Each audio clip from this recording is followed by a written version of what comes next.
Okay, welcome to episode 2 here of On While Off the Rails, a light-hearted look at the week in racing. Well, episode 1 I was very happy with. It was a big success. I was hoping for a few viewers on YouTube, but wasn't expecting the response that I got. 31 views. Absolutely outstanding. Very happy. So much in so I've actually brought in a co-host to help me out with the show, so I'd like to welcome my good buddy Craig. Thank you very much, Steve. Pleasure to be here, and I was one of those 31, probably the first, and was very quickly to point out to Steve that yes, it was lacking something, and that was me. Excellent. Well, let's move on with the show, and as always, we'll start the show with the important business, the Cheerios. So I conveniently put on a little box here. I've got this week's Cheerios. We know the other show has their Cheerios, and the little fella on that show, he loves doing the Cheerios. It's a little hand waving. He does, doesn't he? He does these ones. Yeah. Might be our special caller later on. Could be too. Could be him. Okay, let's move on. So I've got one here, and wouldn't you know it, M. Johnson of Sydney. Now, he used to be a jockey, a pretty good jockey. Did murder a horse there in '82. Yeah, devastating. We won't go into that. Suspended 56 times a week. And yeah, so he keeps coming up and asking for a Cheerio. He says loves the show, absolutely loves it. So M. Johnson of Sydney, this is your final Cheerio, but Cheerio, mate. And I've got one more, and then I'll pass over to Craig. He's got a couple. G. Radley of Sydney. He's an up-and-coming young broadcaster. He has a little show. Doesn't get as many views as we do, but he's got a little show on that other channel. Have you seen it? Yeah, I did have a little bit of a look, but he didn't really interest me actually. Well, I just couldn't take to it, to be honest. Well, he's seen the popularity of this show, yep. And he's sent in his resume. Here it is. Well, pretty impressive, ladies and gentlemen. Yeah, pretty impressive, and look, that's probably enough to get you on this show. Probably would, but G. Radley of Sydney, mate, you keep up the good work. Don't you give up. Don't, like, despite the criticism that you do get from me, stay strong. Craig? Couple of very important Cheerios. One from a Mr. Ryan Moore in the UK. Apparently he's a jockey. Never ever heard of him. Not a smart one. Well, he's obviously smart enough to send a Cheerio through this show. So, Ryan Moore, you're my first Cheerio on episode 2 of On While Off the Rails. So, congratulations, Ryan. That's probably the biggest thrill in your career so far. So, congratulations. Also, a big Cheerio to a local viewer. Good friend of ours. Good friend of ours, really good friend of ours, and Jay Worthy from Bathurst. Mate, he absolutely loves the show. Loved what you did on the first show.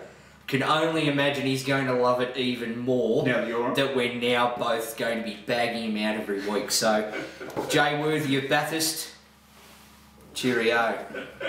Excellent. Well, that's the Cheerios for this week. Well, some controversy. The sponsors, Slim for Sure. Well, I give him a good plug. I thought it was a great offer, Craig. Look, I didn't know that there wasn't that many 110 kilo jockeys out there. I really didn't. So, well, I thought you were appealing to the masses there, mate. I really did. I'm 102, and I'm certain that I've seen some bigger jockeys out there than me. Well, they probably seemed big when you lost your money on them, but anyway. Well, mate, we've lost them as a sponsor. They're not happy with us. They're gone. Gone? So we are looking for a new sponsor. We're hoping to get a tyre sponsor. I am actually looking for a tyre sponsor. As you can see, this is an outstanding tie, dressed by my mum. And if there is anyone out there who's wanting to sponsor myself and Steve with a tie offer, just send your ties in a express post envelope, probably the best way, just so that we need it for next week. So, Post Office Box 72, Bathurst, New South Wales 2795. If we don't get one, I'm going tireless next week. Get your tyres, or otherwise there'll be no tyres left on this show. No tyres. And we don't want that. No. Because there's There is a certain dress code, Yeah. and we need to keep to that dress code. And without ties, it just doesn't It happen. doesn't work. And like I got a lot of comments on the pink tie. Yes, yes. I appealed to some masses there. And a fair few other comments on your below half attire as well. It was quite outstanding. Unbelievable. Let's move on. Twitter. Well, I'm pleased to say, actually, I'm just so happy that I'm up to five followers. 5. Well, it's 4 because you follow me. Yeah, but that doesn't count, does it? Surely. So we'll call it 5 followers on Twitter. So the address is just there. Shouldn't mention that. The address onwhileofftherails. Onwhileofftherails. Had to shorten it because you can have 15 characters maximum. So follow us on Twitter. We do some weekly updates. Bit of fun. Yeah. Jump on Twitter. Yeah. Plenty of good tips. Okay. Now. Oh, the lighting has just gone out in the studio. It's good. Okay, so after a lighting adjustment, no expense spared on this set. No, absolutely none. No. We want to do things the best we possibly can here on While Off the Rails. So let's move on to the best part of the show, the headlines, the serious stuff. Well, I'll start, Craig. So I'm going to start with headline number 5. As we know, Chris Waller. Unbelievable. Another 4 winners on Saturday at Rose Hill. Not only is he's the #1 trainer in Sydney. Yep. You could make a case he's the #1 trainer in Australia. Yep. This guy is batting well above his average. I have to bring it up. I've got to say what everyone's thinking. Well, it wasn't until this afternoon that you pointed out just how well he is batting above his average. Nice guy, Chris. Very quiet. Lovely guy. Very reserved. Very unassuming. And obviously can train a horse, but there is no way in this world that he can train as well as he can pick up. That is unbelievable, Chris Waller. Well done. That is, hats off. Mate, you could almost be a new segment, Champion of the Week. He's it. Every week. Well, she's it. Every week. Every week. Chris, we love you. Okay. And Sam. Headline 4. Caulfield revamp. The Victorian government has announced that they are spending $1 billion on $1 billion on a Caulfield revamp, but it's more of a revamp of the outskirts of the track, and it's more to do with the actual living space in Caulfield, which does encompass the track itself. Now, this would seem a great idea. Can't believe my phone's just gone off. Let's try that again. So, to start from, this would seem like a great idea. This would seem like a great idea. In regards to that, you're going to have a lot more residential flats. There's going to be a shopping centre, I believe. Yep. You're going to have more and more people walking around that precinct in Caulfield. Now, to me, that's a win for Racing Victoria. It's a win for the Victorian government in that racegoers that you would not normally have got to the races are now going to be in that area. They're going to be nearby. Right, ready to go to Caulfield meetings, and I think that's a great thing.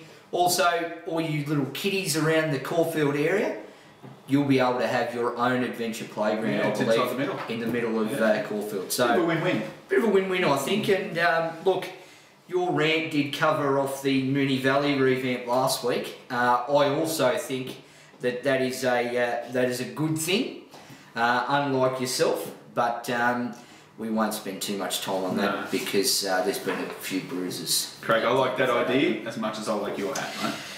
Okay. Headline number 3.